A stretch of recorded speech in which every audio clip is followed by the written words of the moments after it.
Okay, let's get today's business day in market started, and of course the start of a brand new week. I am Bosun Amofaye, and this is your Frontier opening bell. Let's get a sense of how the markets finished off at the weekend across the markets within the region. The Nigerian market eked out just a very soft gain for the week on the back of those early week earnings. Towards the end of last week, the market softened a bit. On a weekly basis, we finished 1.37. The BRVM was down by 1/10. The Egyptian bourse finished 1.51% on Sunday, which is the start of the week.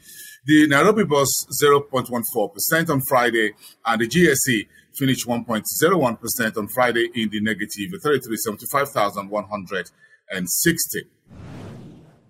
Okay, let's get into the East African corridor and look at some of the stories making a big splash this Monday as to start. The Kenya Revenue Authority says it's exceeded its revenue target by 47 billion shillings for the half-year country's fiscal half-year 2020-2021.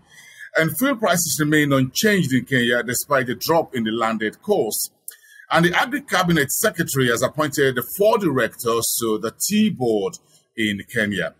In the meantime, Tanzania's debt has grown $5.34 billion to about $36 billion in 12 months of January to December of 2021. Finally, in East Africa, the IMF says Rwanda's economy is expected to expand slightly by 7.0%, slightly below expectation for the current year, 2022. Come with me to West Africa, where the Nigerian market is looking to hold the share buyback for Dangote Cement this week. It's one of the biggest news on our calendar. We're looking at that between Thursday and Friday, 19 and 20. But Zenith Bank, GTCO, and FBN Holdings are the most valuable banks in Nigeria in 2021, according to a latest report. Inflation is to remain high in Nigeria. Today, we're expecting December inflation data later in the day, 13.3% this year, according to the CEO of Financial Derivatives, Bismarck Rawani.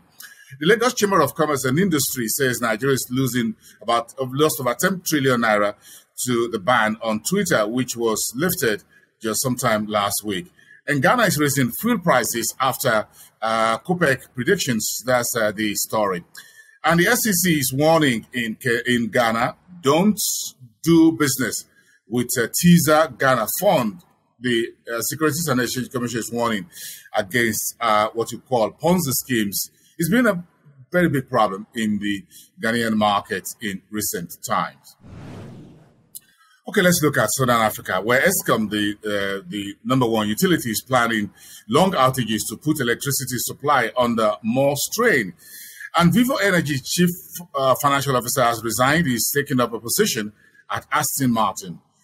In South Africa, financial analysts are warning of interest rate hikes. The news out of the U.S., according to J.P. Morgan Chairman Diamond, is that the Fed will raise rates at least 7+ times this year.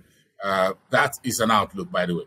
And Zimbabwe's cable manufacturer Kafka is optimistic about growth for the current year, 2022, while Namibia Diamond posted a 120% revenue rise amid COVID-19 pandemic, or despite the COVID-19 pandemic, that was. Okay, let's sum it up in North Africa, of course, where North Africa is still rejigging its market. The EGX, that's the Egyptian Stock Exchange, has launched the second edition of its Stock Exchange for Development conference, while the central bank is set to launch digital lending services in the current financial year. And the AAIB signed 5-year bancassurance deal with AXA of Egypt. AXA has footprints across frontier Africa, including Nigeria, where it's known as AXA Mansard in the insurance space. And Lidex shares have been suspended on the Casablanca Stock Exchange. That came through the end of last week, while Tunisia's tourism revenue went up by 20%, just around 20% or 19%, just about 37 million for last year. That's part of backward-looking economic data. Okay, that's about it for today on Frontier Opening Bell, everyone. Thank you. Hope you have a profitable trading day. You can watch the show again and online at www.frontierafricareports.com. Go on our YouTube. You find us at Frontier Africa Reports. You can subscribe. It is free. You can watch this show again. It's been shared widely on our social media platforms, on LinkedIn, on Twitter, on Facebook, as well as Instagram. I am Boosting Omofa, and I'll see you next time. Bye for now. Have a great day.